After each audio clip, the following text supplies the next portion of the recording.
everybody, welcome back to another Dice Tower review. My name is Zee Garcia. And I'm Camilla Cleghorn. Today we're taking a look at the latest expansion to 51st State. This is going to be No Man's Land, and you can get this through part of the Ultimate Edition, or you can buy this on its own and throw it into your master set. So in this one, they've added a sort of an area control, not really, a map sort of idea to it, in which you can conquer specific areas of this map. They give you a benefit whenever you trigger that location, and then usually also you can score based on where you are. Oh, score all the northern locations. If you have those, get some points. So all the east, the west, what have you. So it's a new thing to think about. There's, of course, new cards you're going to shuffle into the deck. Before we get into too much of that stuff and what we think of it, of course, let me give you an overview. The expansion includes a stack of cards that you're going to shuffle into the main deck, just like every other expansion, but then it also has these 9 cards that you arrange in this specific pattern here, and that denotes No Man's Land that we are going to be fighting over. Each player is going to select one of these stacks of tokens, and that'll be their symbol, their stack for controlling areas out here. So I'm going to take this dish radio tower looking one. I'll take that one. And then we'll say we have a game with 3 players. So one player will be that, the other player will have this barbed wire one, and we'll get this one out of here. And then we are ready to go. So the way this is going to work out here is during the very first lookout phase in the game, each player must skip one of their card claims, either the first time you would take a card from the lookout or the second time. You have to skip one of those two, not take a card, and instead claim one of the corners out here.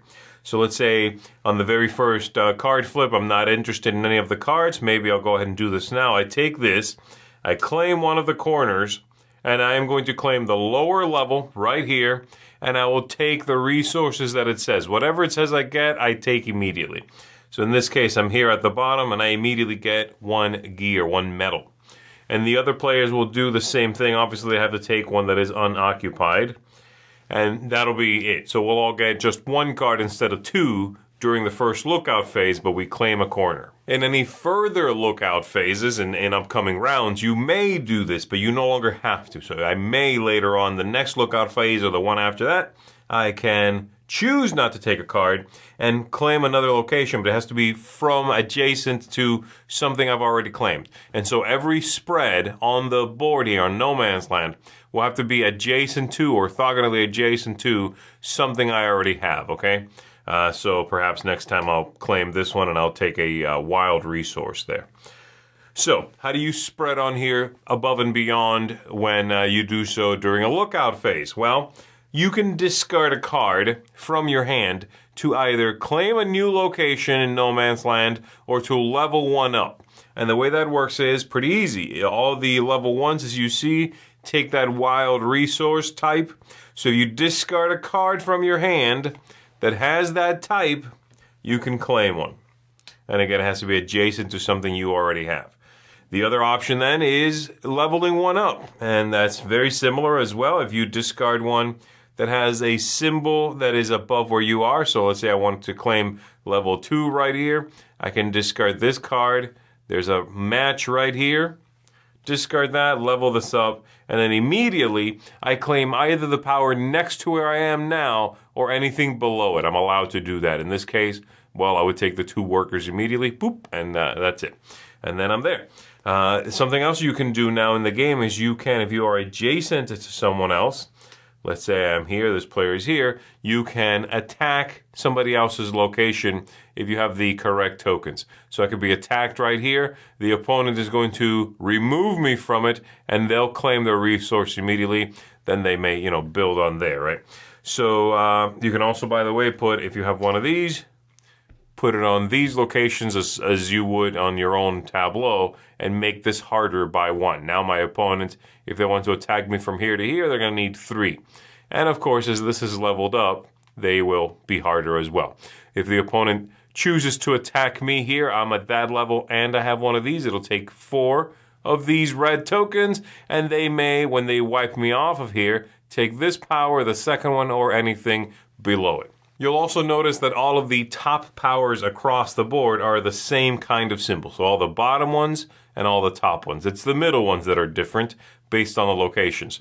And they are all going to score victory points based on some geography of this setup. So let me go ahead and show you that. You'll see that they all say activate, gain victory points for each south or north or central location. Each of these lookouts or posts, I forgot exactly what they call them. Basically, each of these tokens. So if my opponent here had this one, they've claimed that, they took their wild token there, and then when they level up to this one, it says activate 1 for each of the south ones. They are going to get 2 points. Because this row right here is the south row. We've got the north, of course, and then, of course, east and west. The only tricky part here is central. If anything, like this one here says, gain a victory point for each central location, you need to pick if you mean this central or if you mean this central. You do not do both. It's at most 3 locations. So you have to decide which of those 2 things that means for you.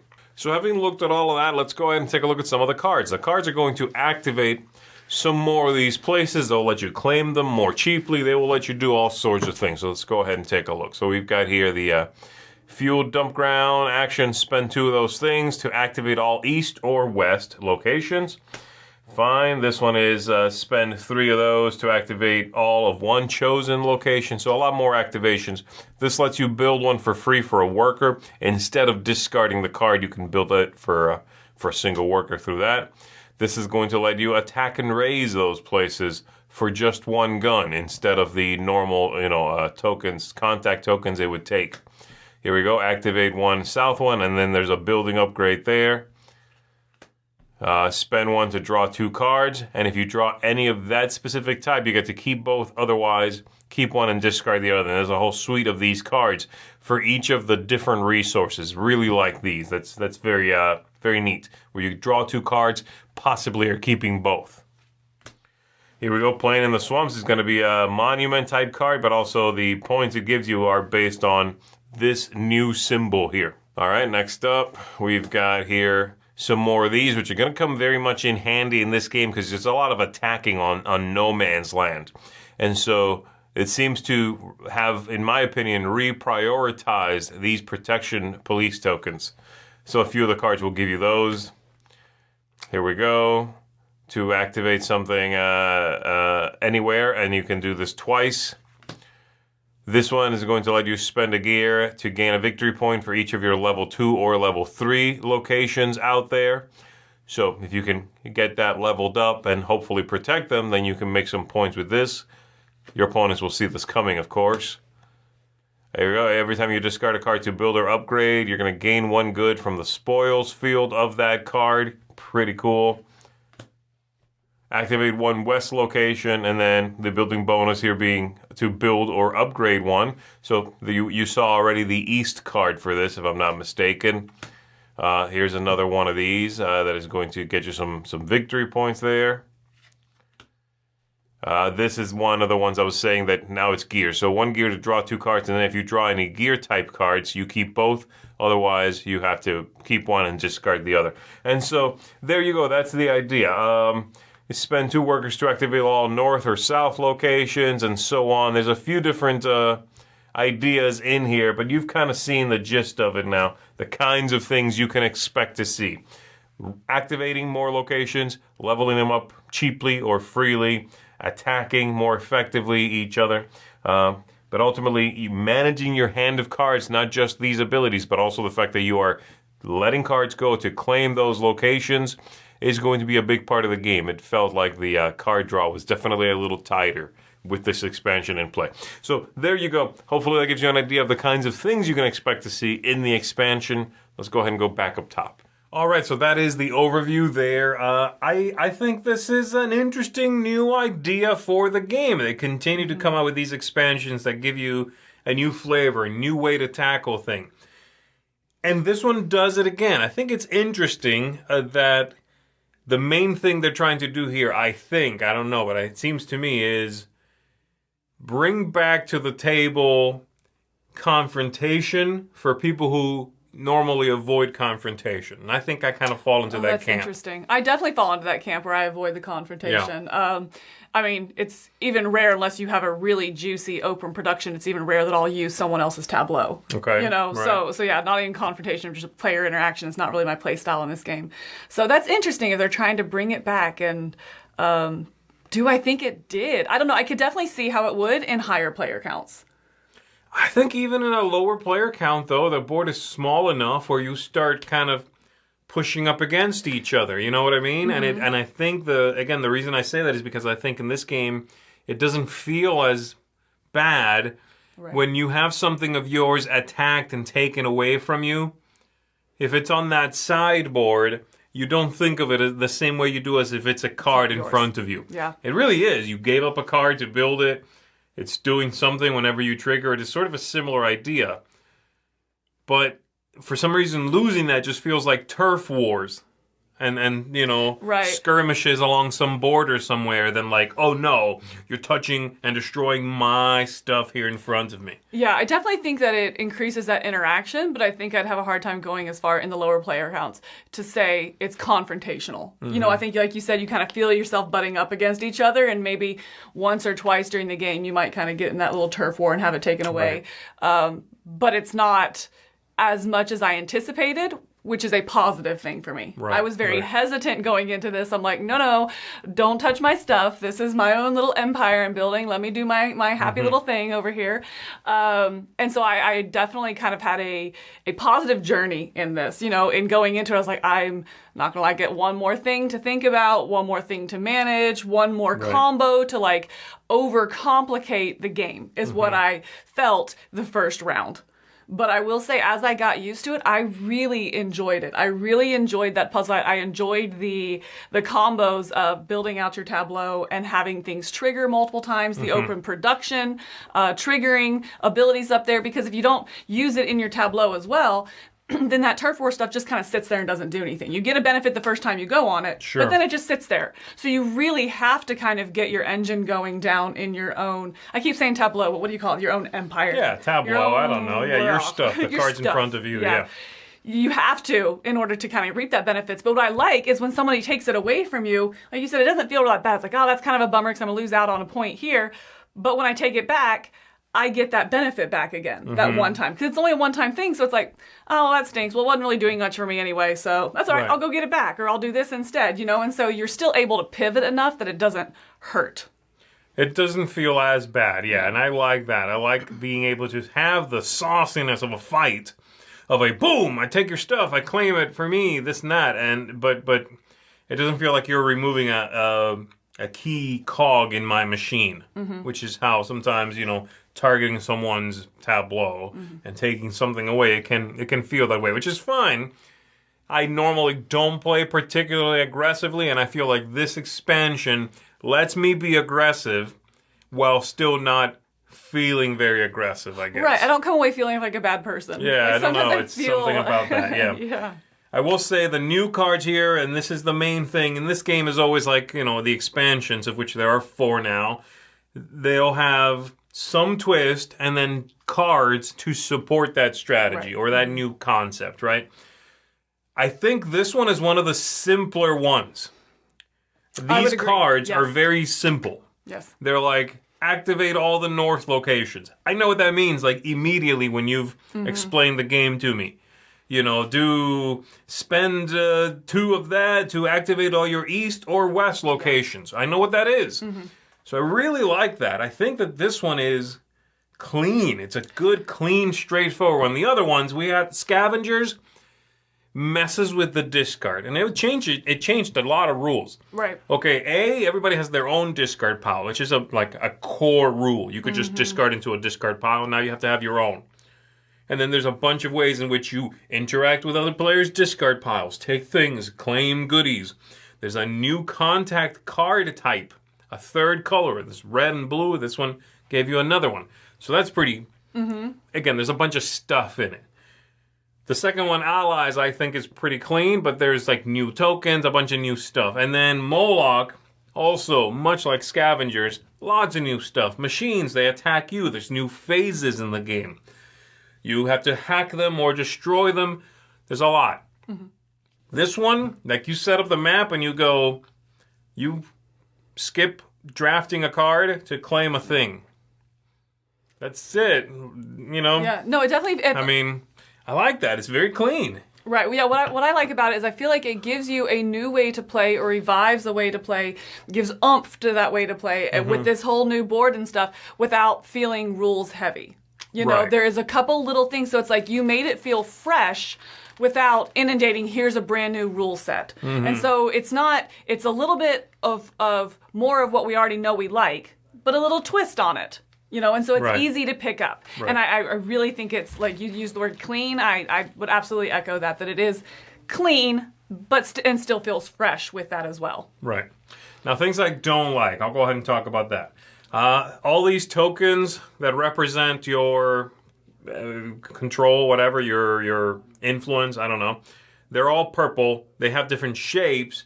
Some of them are easy to tell apart. Like one of these is like barbed wire fence, water tower. They're easy to tell these two apart. I don't have a problem with that.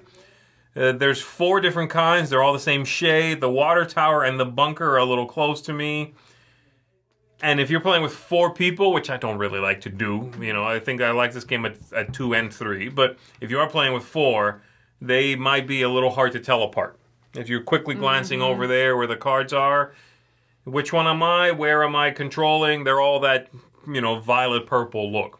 I wish they were a little more distinct. Yeah. The shapes are different, but they could be more different. They could make that point a little more strongly. Yeah. The other thing is it is possible, and again, this is more likely in a higher player count, to be wiped off that board. Right. And if you are gone, if someone attacks you and they take your final one off the board, you are gone off that board. Yes. You don't jump back in. As far as I can tell from the rules, you do not skip a draft and jump back in. You're out. Which then, I don't think it's necessarily going to be like, oh, you can win now. That's not what I'm saying. I'm just saying this new splashy thing we're playing with, you no longer get to poke at. You no longer get to have fun with that. Play your normal game. Right. It also means a lot of the cards that you're going to be drafting, if this happens, earlier game or even mid-game, it means a lot of the cards you're going to be drafting have no use to you. Possibly, yeah. Because Possibly. that's a significant amount that you're putting in there into the deck. And so it just kind of limits you a little bit, I think. And it's not going to feel good. And again, like you said, in a higher player count game when you're coming in from the 4 corners. And if everybody's being super aggressive. Right. Yeah. I mean, it's not going to happen every time, even in a higher player count. I'm just saying it's a possibility. Right. Rules-wise, that's nice, because it really is very clean. You're wiped off the board, you can't come back on. Okay, that's fine. Cool. I like that from a rules point of view. From a gameplay point of view, if you're playing with particularly competitive or combative players, I do wonder if that just kind of sucks, being wiped off that board and then like, oh, all right, I'll be over here doing the thing I always do. Yeah. And I do think it'd be interesting. I do wonder if you can still be competitive in the end game, if that happens. I don't know. I'd be interested to know that. I think so. I think so. I feel like not. Those locations are a new idea, a new concept, but for one thing, they don't give you a point for just controlling them at the end of the game. Whereas every card in front of you does give you a point. Right. And unless you trigger them, you don't, like you said, they don't do anything. You know what I mean? But I mean, a lot of my, and then some of my plays, a lot of my tableau, maybe I was going heavy in that strategy, but a lot of that was giving me points. And if it's mid-game and you've kind of gone into that strategy, that's a game killer. That's true. Possibly, yeah. Then you got to protect them, right? Yeah. Yeah, get again, you adjust. Yeah.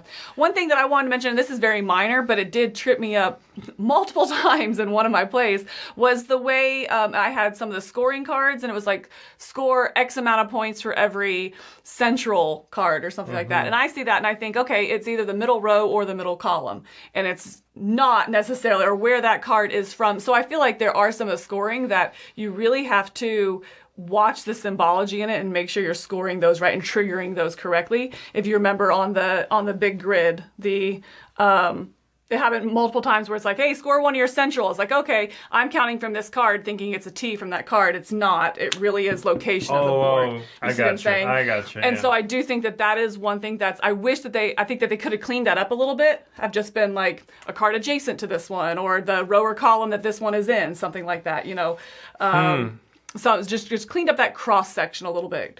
So, I didn't have any problems with that. The only tricky part, I mean, again, it's east, west, north, and south. That's easy. It's you're looking at the entire map.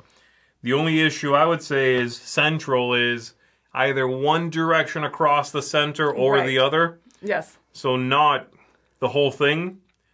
So you have to pick one. You have to pick, say, the 3 in the center column or the 3 in the center row. Right. Not both.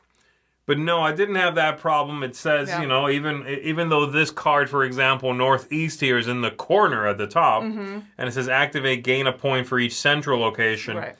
I didn't have a problem being like, okay, central. You know, not necessarily going off of there. I would go off of that card. And again, that's just, so like I said, it's a very minor thing. It's just something that I think could have been done a little bit cleaner. In my plays, it did multiple times. I mean, it's there. You're right. I mean, it's explains exactly what it is, but I did feel that could have been cleaned up just to be a little more visually obvious. All right, so final thoughts. You want to start? Yeah, sure. This is my favorite of them so far. I really, going into it, I was like, bringing back the combat, kind of forcing my hand, another way to score and combo to think about. I'd kind of, as it was being taught to me, remember feeling not overwhelmed, but like, that anticipation of overwhelmed. Like, I get everything you're saying, but I think this is going to be too much. They went too big in this. And I 180'd very quickly on that, probably by the second or third round. I really like it. I like the decision of when you're drafting cards. Sometimes there's a card that you don't want, and you're stuck, you're like, fine, I guess I'll take this card. I think this expansion gives you an opportunity for something else, and that's great. Yeah. You know, so you don't feel like you're wasting. Or if you take a card to waste, it's another reason to take a card. I'm taking it for this symbol because then I can go to this space up here on this board. And I love that. I love multi-use cards. This game is already great at that, and I think it just gives it even more so. Another way to use it that isn't rules heavy and overwhelming. So, I'm sorry, I haven't set a score. I'm going to come in at 8.5.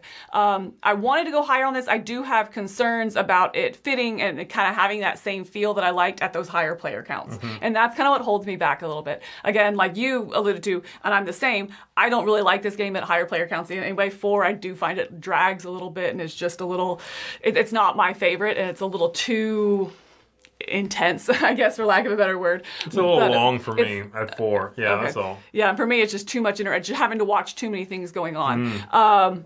You know, people watching your board and you're watching them. But so that being said, this expansion doesn't necessarily change that. It just kind of adds to something that I already feel about this game. And so because of that, you know, but the 8.5, I absolutely like it. This is probably by a significant margin my favorite one so far. Interesting. I very much like it. I'm coming in at a 9. I think it's a fantastic expansion. It is not my favorite, but it is my second favorite. My favorite is still Allies. I think the Allies expansion is the most flavorful and thematic. Okay. And I don't have a problem with the rules in that one. There are more rules in that, I would say, and it's a little trickier to wrap your head around. But because I'm bringing to the game knowledge of Hiroshima Hex and that world a little more, then those factions in that expansion, the Allies expansion, I have a connection to. I'm like, ooh, this faction is now present. Oh, and the Iron Gang is here and all of that stuff. Okay. So that's my favorite still. But second favorite would be No Man's Land.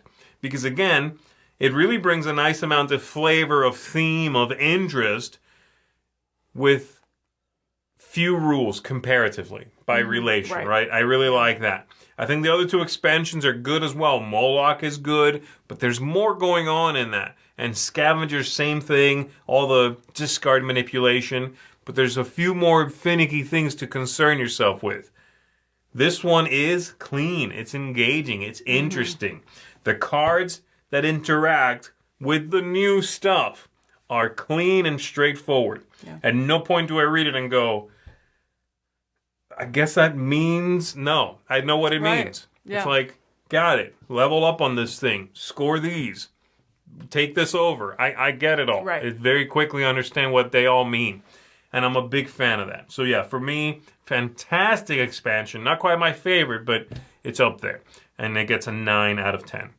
So that's it, folks. That's going to do it for No Man's Land right here. Thanks very much for watching the review. My name is Zee Garcia. And I'm Camilla Cleghorn. Go claim some land. Take it. No Man's Land, that's your land.